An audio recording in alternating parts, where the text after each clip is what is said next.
naza matin pour être bana kala bana 13h donc des cris ba menacer Coco na bisibine bozo ko même pas idée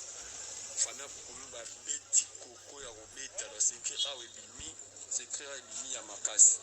la secret bimi awa ke Coco la secret bimi awa ke ba ko menacer président na butu ba ko menacer président na butu ta ba ke noza président ta ba va kinimo ba kuta président awanzaka na nzoto na kingo ba makila ba ni ba kuta ki président ba mena ba secret bimi aba kotele président na butu ba président singa na kingo ni tozoka awa donc asa awa na zoka ba message nyos donc awa niza famille ko kota ba ba menacer bango ba menacer Coco ba menacer ko menacer donc ya ko menacer na simi ko même pas donc na ça des émissions na batu awa ça des émissions na batu awa donc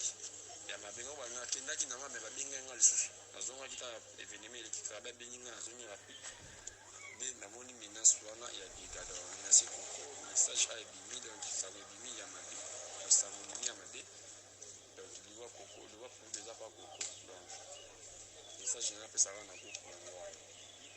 parce que na to sona ya ba pulu wa bi ya ba o wa yi ya ba shiko ya ba pulu ya so ko kula yo kila wa yi bi ayenta ibisi to sona yi to sona yi yita ibisi ma mtuwa yenta ma ibisi ma mtuwa na no taba kinai ko taba yana bisika kula monke ya makile la kina toto taba kinai ko mire kuta na fana kiba ko ta ki pulu ba mina saki c'est sentinelle yenta ma moi parce que sentinelle talubi ma mwana sentinelle ma pulu talubi ma mwana kena akuta ki batu akuta ki na ndaku